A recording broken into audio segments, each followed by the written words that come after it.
자, 잠시 후에 저희가 한 영상 하나 보여드릴 텐데요. 아니, 이렇게 전문성을 갖춘 우리나라 정부 조직이 왜 그야말로 그동안 공무로 하지 않았던 분들보다 아이디어를 못 내는 걸까요? 그 답을 좀 찾아봤으면 좋겠습니다.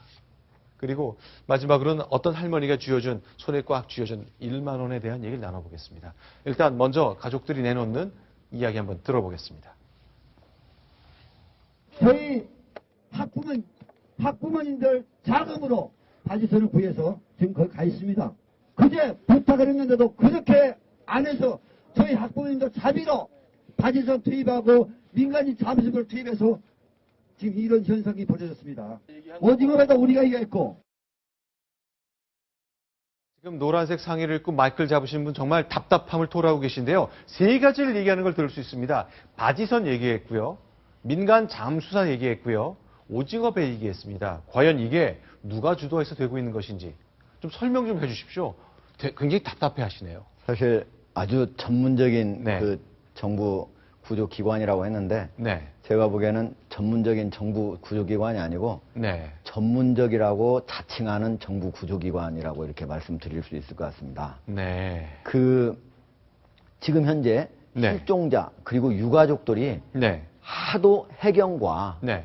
그 대책본부에서 하는 일들이 깝깝하고 하니까 의견을 낸 건데요. 네. 지금 세 가지 얘기했습니다. 네. 바지선, 네. 민간 잠수사, 그리고도 네. 지금 원래는 해군에서는 조명탄을 쏘아가지고 한다고 했는데 지금 나오고 있는 것이 오징어 체납기 선입니다. 네. 거기에서 지금 오징어를 집어하기 위해서 불을 밤에 밝히잖아요. 그럼 오징어가 몰려들죠. 그렇죠. 그러면 저게 해상을 밝게 할 수 있으니까 네. 저것도 바로 실종자 가족이 아이디어를 낸 거고요. 아, 조명탄 계속 쏘는데 돈은 들지만 예. 하늘에 이거 불꽃놀이가 몇 분 안 있다가 바로 떨어지잖아요. 별로 불만 밝지 많이 않다. 들고. 예. 그러니까 저걸 옆에 갖다 놓으면 계속적으로 항상적으로 쓸 수 있지 않습니까? 네. 또 수중에서는 네. 수중에서 또 비출 수 있는 거는 고등어잡이 어선이라고 그럽니다. 고등어잡이 어선은 네. 수중에서 불빛을 비추면 멀리 몇십 미터까지 들어갈 수가 있다고 합니다. 그러니까 그 안에 지금 이 전체 수평선에서 약 네. 10m 또는 20m 안으로 들어가야만 지금 여객선 안으로 들어갈 수 있는데 그거를 위해서 고등어잡이선도 지금 같이 동원을 한 상태고요. 자, 방금 전에 저희가 화면에 본 게요. 조명탄 같습니다만 예. 아니 저런 조명탄을 띄우면 물속에 들어가서 대낮에도 앞이 20cm밖에 안 보이는데 아무 필요 없죠. 그 안에서는. 다시 한번 제가 질문 드릴게요. 네. 자, 군에서요. 물론 방법을 몰랐으니까 그랬겠지만 매일 밤 24시간 수색한다 그랬잖아요. 예. 조명탄을 띄웠습니다.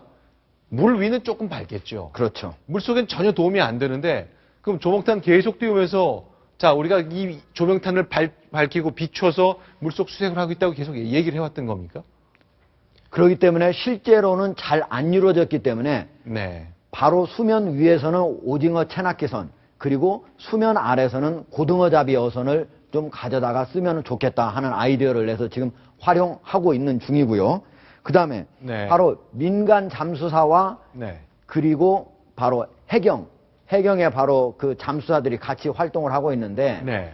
여기에서 처음에 거기에 있는 창문을 못 깬다. 네. 네. 이래가지고 도끼로 못 깬다고 해서 네. 바로 실종자 가족들이 아이디어를 냈습니다. 그러면 네. 도끼 끝을 뾰족하게 새로 만들면 되지 않나서 특수 제작한 도끼를 가지고 와서 깨기 시작을 했던 것입니다. 잠깐만, 전 그것도 처음 듣는데 그러면 배 속에 들어가서 예, 원래는 유리창을 수압이 깨고 워낙 들어가야 크고 되잖아요. 네. 예, 해경의 구조대원들은 이 뒤에 산소통을 무겁게 네. 20톤을 지고 있습니다. 그러니까 20kg. 예.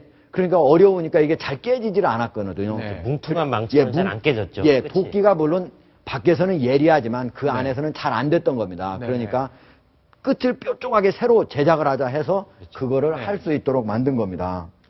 그러니까 그러니까 장면 같은 건데 예. 균열을 내서 깬 거죠, 이제. 끝에 균열. 아니 그런데 끝이 더 뾰족해야 잘 깨질 거라는 거는 누구나 다 알 수 있는 건데 우리 그렇죠. 군과 해경은 못했고 예. 보다 못한 가족들이 그 도끼 좀 끝 좀 뾰족하게 하세요 라고 해서 고쳤단 말입니까? 그렇죠. 예. 전 믿기 어렵습니다. 그러니까 바로 유가족 그리고 실종자 가족들이 네. 왜 가장 전문적이라고 하는 우리 구조대가 네. 스스로 이런 장비들을 가져오지 못하고 네. 우리가 깝깝해서 바로 일반인들이 아이디어를 내면 그것도 한참 뒤에 가져오느냐 네. 이렇게 하고 분통을 터뜨리고 있는 상태입니다. 저러니까 저도 어제 아침에 조금 의아했습니다. 체육관에 계신 가족들께서 왜 이렇게 청와대로 가자 그랬을까? 그냥 거기에서 뭔가 좀 더 힘을 모아야 되는 것 아닌가? 근데 지금 말씀 들어보니까 벌떡벌떡 일어나셨을 것 같네요. 그렇죠.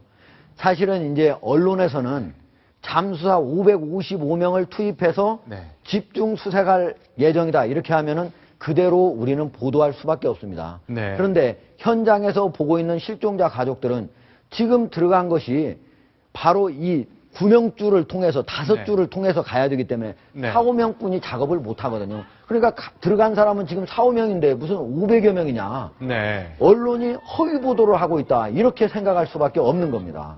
자, 그러니까 이런 안타까움을 담아서 좀 어떻게 좀 해보고 싶어서 청와대로 가자는 가족들이 일어난 거잖아요. 바로 어제 오전 상황인데요. 네, 진도대기업 상황이죠. 네. 네. 경찰들이 무리하게 진압한 건 아니고요. 진압하는 경찰 역시도 같이 피해자 가족들, 네. 실종자 가족들을 부둥켜 안고 울었다고 합니다. 그 실종자 가족들이 약 네. 9km를 걸었다고 했는데요. 네.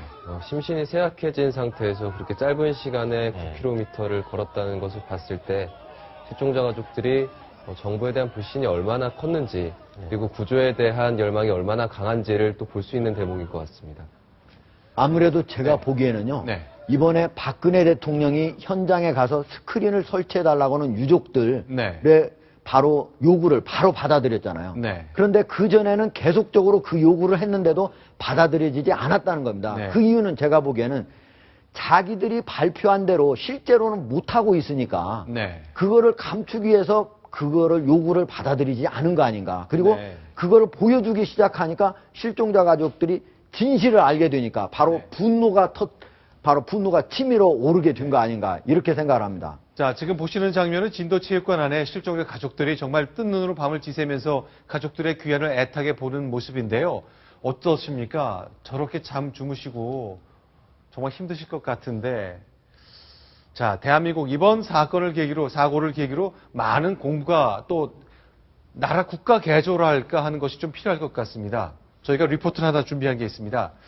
일본도 2011년에 큰 지진을 겪었죠. 네. 그래서 많은 분들이 이렇게 체육관에 수용돼서 생활을 하시고 그랬는데요. 자, 이런 임시 거처와는 달리 일본 같은 곳에서는 어떻게 하고 있는지, 자, 체육관이 편한 장소일 수는 없지만 우리가 조금만 좀 더 배려를 해드릴 수 있는 것인지 한번 지적하는 리포트를 준비해봤습니다. 유원식 기자가 준비했습니다. 같이 보시겠습니다. 슬픔이 짙게 깔린 진도 실내 체육관. 실종자 가족들은 몸과 마음 모두 지칠 대로 지친 상태입니다. 쪽잠을 청해보지만 눈을 붙이기가 쉽지 않습니다. 덜 번잡한 곳을 찾아 스탠드 쪽 의자 밑에 몸을 뉘어보기도 합니다. 저분들이요, 스탠드 밑에 자는 것도 너무 안타깝고요, 쪽장 자는 것도 너무 안타깝고, 정부에서 다른 대책을 좀 세워서 좀 편히 주무시게 해줬으면 좋겠습니다. 조금이나마 편한 자리를 마련할 순 없을까? 일본의 한 건축가는 지난 2011년 쓰나미로 집을 잃은 피난민들을 위해 대피소에 칸막이를 세워줬습니다. 종이 기둥과 커튼을 이용하기 때문에 설치가 쉽고 비용도 매우 저렴합니다. It's no privacy.